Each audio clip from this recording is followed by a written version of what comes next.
Atos 16. Chegou a Derbe e depois a Listra, onde vivia um discípulo chamado Timóteo.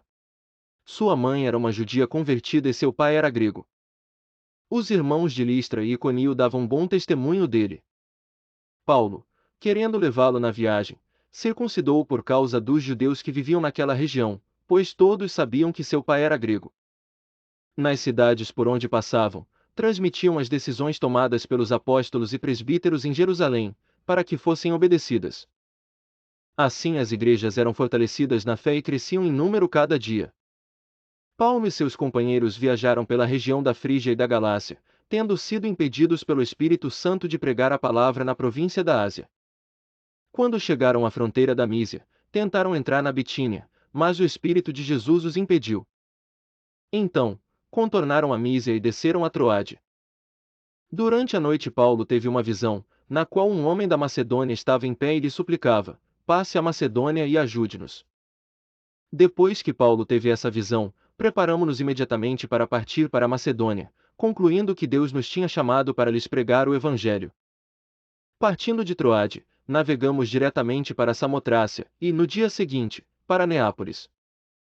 Dali partimos para Filipos, na Macedônia, que é colônia romana e a principal cidade daquele distrito. Ali ficamos vários dias. No sábado saímos da cidade e fomos para a beira do rio, onde esperávamos encontrar um lugar de oração. Sentamo-nos e começamos a conversar com as mulheres que se haviam reunido ali. Uma das que ouviam era uma mulher temente a Deus chamada Lídia, vendedora de tecido de púrpura, da cidade de Tiatira. O Senhor abriu seu coração para atender a mensagem de Paulo.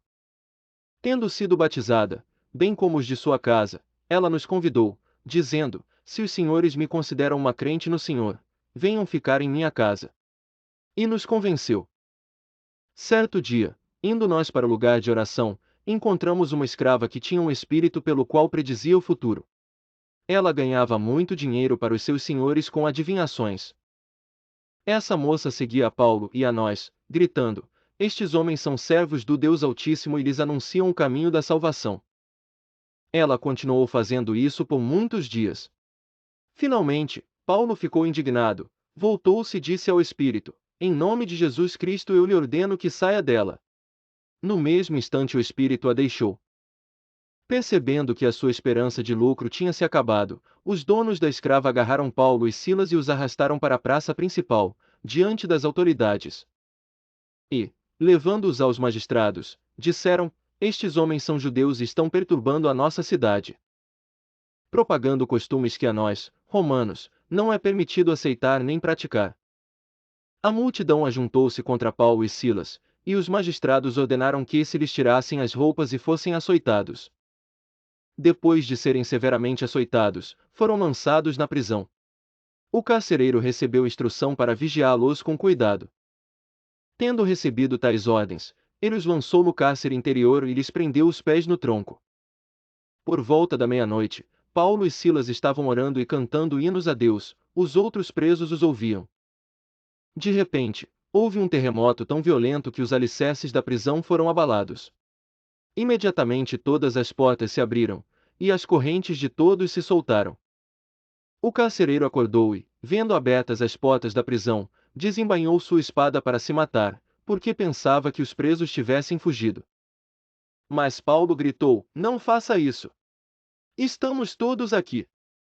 O carcereiro pediu luz, entrou correndo e, trêmulo, prostrou-se diante de Paulo e Silas. Então levou-os para fora e perguntou: senhores, que devo fazer para ser salvo? Eles responderam: creia no Senhor Jesus, e serão salvos, você e os de sua casa. E pregaram a palavra de Deus, a ele e a todos os de sua casa. Naquela mesma hora da noite o carcereiro lavou as feridas deles, em seguida, ele e todos os seus foram batizados. Então os levou para a sua casa, serviu-lhes uma refeição e com todos os de sua casa alegrou-se muito por haver crido em Deus.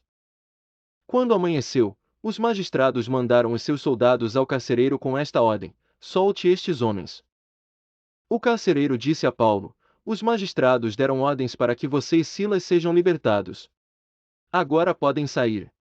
Vão em paz. Mas Paulo disse aos soldados: sendo nós cidadãos romanos, Eles nos açoitaram publicamente sem processo formal e nos lançaram na prisão.